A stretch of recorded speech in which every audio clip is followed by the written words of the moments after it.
Hey everyone, welcome to my channel all fact learn. दोस्तों, आज की इस वीडियो में हम बात करने वाले हैं प्लाज्मोलिसिस एंड डी प्लाज्मोलिसिस के बारे में। कैसे होता है यह प्लाज्मोलिसिस और डी प्लाज्मोलिसिस प्लांट सेल में, और इसके टाइप्स के भी बारे में देखेंगे। लेकिन दोस्तों, उससे पहले अगर आपने हमारे चैनल को सब्सक्राइब नहीं किया तो कर दीजिए और बेल आइकॉन को भी हिट कर दीजिए ताकि जो न्यू वीडियो आती है वो आप तक पहुँचती रहे। What is a plasmolysis?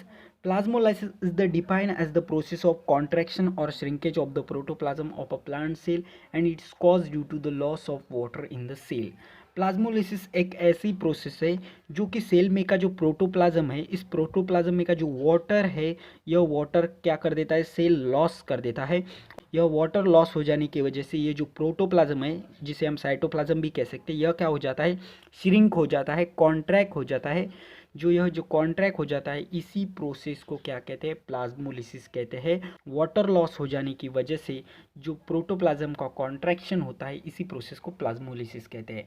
The word plasmolysis was generally derive from a Latin and Greek word plasma. ये जो प्लाज्मोलिसिस वर्ड है, यह कहाँ से आया है, लैटिन और ग्रीक वर्ड प्लाज्मा से। Stages of plasmolysis. अब प्लाज्मोलिसिस की जो प्रोसेस है, वाटर लॉस होके जो श्रिंक होता है प्रोटोप्लाज्म, इस प्रोसेस को कम्प्लीटली इन्होंने 3 स्टेज में बताया है। पहली है इंसिपिएंट प्लाज्मोलिसिस, दूसरी है एविडेंट प्लाज्मोलिसिस और तीसरी है final plasmolysis.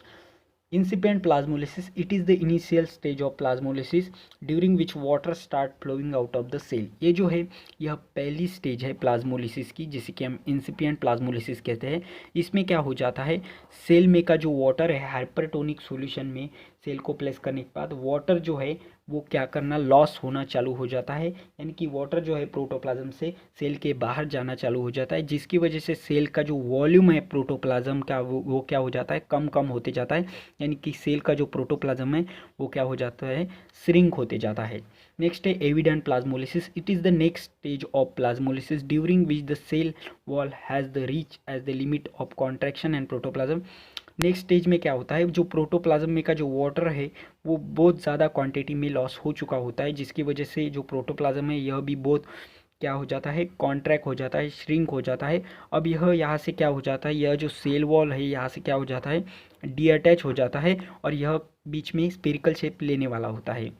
Final plasmolysis, the third and final stage of plasmolysis, during which the cytoplasm will be completely free from the cell wall and remain the cell structure। Final plasmolysis में क्या होता है, जो कि third stage है, इसमें जो cell wall से प्रोटोप्लाज्म है वो कम्प्लीटली डीअटैच हो जाता है और सेंटर में यह क्या ले लेता है, एक सर्कुलर शेप, जैसे कि आप इस माइक्रोस्कोपिक डायग्राम में भी देख पा रहे हैं, ये एक सर्कुलर शेप ले लेता है और यहाँ पर प्लाज्मोलिसिस की प्रोसेस क्या हो जाती है, कंप्लीट हो जाती है। क्या है प्लाज्मोलिसिस की प्रोसेस, अगर हम एक सेल को, प्लांट सेल को हाइपोटोनिक सॉल्यूशन में प्लेस करते हैं तो वाटर की जो मूवमेंट होगी वो सेल के बाहर होगी, यानी कि सेल क्या करेगा, वाटर लॉस करेगा, जिसकी वजह से जो प्रोटोप्लाज्म है, जिसे कि हम साइटोप्लाज्म कहते हैं, वो क्या हो जाएगा, श्रिंक हो जाएगा, कॉन्ट्रैक्ट हो जाएगा और सेंटर में यह डीअटैच होके प्लेस हो जाएगा पूरा स्पेरिकल शेप में प्रोटोप्लाज्म। इसी को हम प्लाज्मोलिसिस कहते हैं। अब प्लाज्मोलिसिस जो है, इन्होंने साइटोप्लाज्म का, प्रोटोप्लाज्म का जो फाइनल स्ट्रक्चर है, इसके आधार पर इन्होंने क्या किया है, प्लाज्मोलिसिस की 2 टाइप्स हमें बताए हैं। पहला है कॉनकेव प्लाज्मोलिसिस, दूसरा है कॉन्वेक्स प्लाज्मोलिसिस। तो सबसे पहले देखते हैं concave plasmolysis. During the concave plasmolysis both the cell membrane and the protoplasm shrink away and the being detached from the cell. अब यहाँ पर क्या होता है, मैं आपको समझाता हूँ।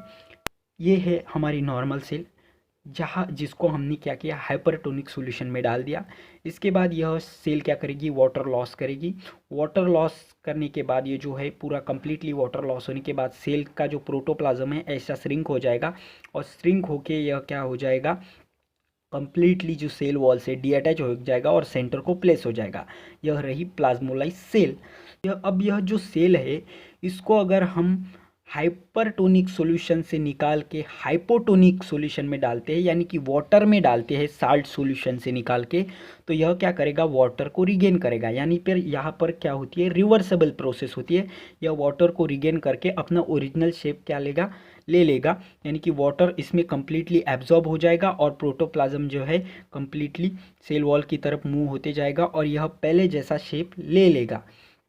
इसी को क्या कहा जाता है, कॉन्केव प्लाज्मोलिसिस कहा जाता है। यानी कि प्लाज्मोलाइज सेल प्लाज्मोलाइज होने के बाद, श्रिंक हो जाने के बाद अगर हम इसे हाइपोटोनिक सॉल्यूशन में डालते हैं, वाटर में डालते हैं, तो यह फिर से अपना शेप ले लेता है। इसी को क्या कहा जाता है, कॉन्केव प्लाज्मोलिसिस। अब देखते हैं हम next type, convex plasmolysis. Convex plasmolysis में क्या होता है मैं आपको बताता हूँ। ये जो सेल है, प्लांट सेल, ये अगर हमने हाइपोटोनिक सॉल्यूशन में डाल दी तो क्या होगा, यह वाटर लॉस करेगी। यह वाटर लॉस करने के बाद इसमें का जो प्रोटोप्लाज्म है वो कैसा हो जाएगा, श्रिंक हो जाएगा। और ये जो साइटोप्लाज्म प्रोटोप्लाज्म है ये क्या हो जाएगा, सेल का जो सेंटर है वहाँ पर प्लेस हो जाएगा एक स्पेरिकल शेप में। यानी कि इसने कंप्लीटली वाटर लॉस कर दिया है हाइपरटोनिक सॉल्यूशन में। तो अगर हम इसे हाइपरटोनिक सॉल्यूशन से निकाल के हाइपोटोनिक सॉल्यूशन में डालते हैं तो यह वाटर को फिर से एब्जॉर्ब नहीं करेगा, गेन नहीं करेगा।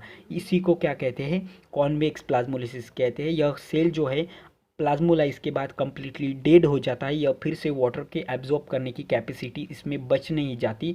इसी को हम कॉन्वेक्स प्लाज्मोलिसिस कहते हैं। जैसे कि हमने कॉन्केव प्लाज्मोलिसिस में क्या देखा था, तो यह जो सेल है फिर से वाटर को क्या करता है, एब्जॉर्ब कर रहा है। रिवर्सिबल प्रोसेस यहाँ पर हो रही है, लेकिन यहाँ पर रिवर्सिबल प्रोसेस नहीं होगी, यह डेड हो जाएगा। उसके बाद में यह वाटर को एब्जॉर्ब नहीं कर सकता एक बार अगर इस प्लाज्मोलाइज हो गया तो यह रहे कंप्लीट प्लाज्मोलिसिस।